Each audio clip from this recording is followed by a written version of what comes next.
Hi guys, welcome to another tutorial. This is tutorial 9. So last వీడియోలో నేను already ఒక effect గురించి చెప్పాగా. బట్ ఈసారి ఆఫ్టర్ మోషన్‌లో చేద్దాం సేమ్ ఎఫెక్ట్ అని చెప్పాను. సో గుర్తున్న వాళ్ళకి ఓకే. రెగ్యులర్‌గా నా కంటెంట్ చూస్తున్న వాళ్ళకి. సో ముందుగా మనం ఆఫ్టర్ మోషన్ జెడ్ ఓపెన్ చేసుకుందాం. మీరు ఆఫ్టర్ మోషన్ అని ఉంటది.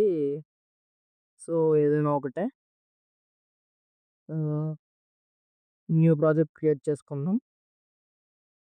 క్రియేట్ చేసుకున్నాక ఇక్కడ ఓకే. బ్లాక్ కదా! ఓకే.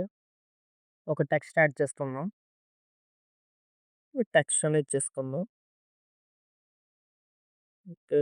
సైజ్ బిగ్‌కి ఈ కలర్ ఇక్కడ మార్చుకుందాం. ఓకే. ఈ కలర్ పెట్టుకోండి. నెక్స్ట్ అయితే ఎఫెక్ట్స్‌లోకెళ్ళి యాడ్ ఎఫెక్ట్ క్లిక్ చేసి గ్రేడియంట్ షాడో ప్లస్ అని ఉంటది. అది సెట్ చేసుకోండి. సో ఇదిగో గైస్. ఇది క్లిక్ చేశాక సెట్టింగ్స్ క్లిక్ చేసుకోండి. నేను ఈ ఆఫ్టర్ మోషన్ జెడ్ అనేది మీకోసమే ఇన్‌స్టాల్ చేశా. అండ్ ఇంకా కొన్ని ఎఫెక్ట్స్ సెట్ చేసుకొని ఉంచుకున్నాననమాట.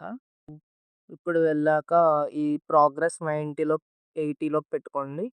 90లో ఉంటది. ఓకే. 90లోకి పెట్టుకున్నాక మళ్ళీ ఇది క్లిక్ చేసి యాడ్ ఎఫెక్ట్ క్లిక్ చేయండి. క్లిక్ చేశాక నౌ స్మూత్ బెవెల్ అని సెట్ చేసుకోండి. ఎస్ఎం సెట్ చేస్తే సెకండ్ వచ్చేస్తది. కొన్ని కేసెస్‌లో థర్డ్ వస్తదేమో అంతే. స్మూత్ బెవెల్ యాడ్ చేసుకోండి. యాడ్ చేశాక ఇక్కడ రేడియస్ ఏమో 10, డిఫ్యూజ్ యాంగిల్ ఏమో 360, స్పెక్యులర్ యాంగిల్ ఏమో 291.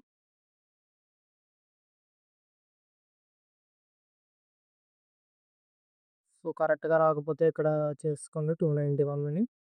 ఓకే. చేసుకున్నాం కదా! మళ్ళీ యాడ్ ఎఫెక్ట్ క్లిక్ చేసి కొన్ని వాటిల్లో అయితే లైట్ స్వీప్ ఉంటది. లైట్ స్వీప్ కావాలనుకున్న వాళ్ళకి నేను స్క్రీన్ మీద సెట్టింగ్స్ ఇస్తా. అది యాడ్ చేసుకోండి సరిపోద్ది. స్ట్రిప్స్ అయితే గనక చూడండి వీడియో కంటిన్యూ‌గా.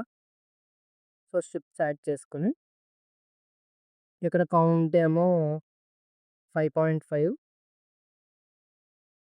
అండ్ విడ్త్ ఏమో 0.41 అనమాట. ఇది ముందే చెప్తున్నా ఫాంట్‌కి డిఫర్ అవుతది. సో, చెక్ చేసుకొని ఈ సెట్టింగ్స్ చేసుకోండి. మళ్ళీ ఫాంట్ వేరేది పెడుతుంటే మారిపోతుందన్నాను అనకండి.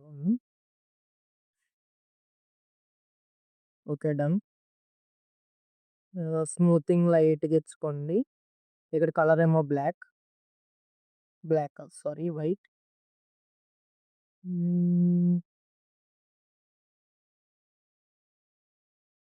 స్మూతింగ్ 0.25.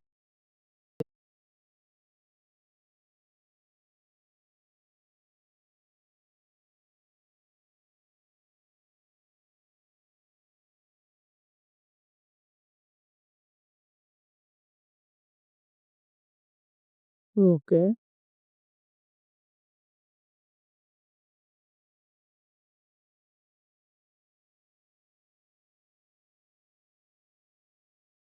ఇది కరెక్ట్‌గా చెక్ చేసుకోండి. అవి మారతాయనమాట. ఇది మార్చితే. సో, కరెక్ట్‌గా అంతే గైస్ ఈ వీడియోకి. Thank you for watching.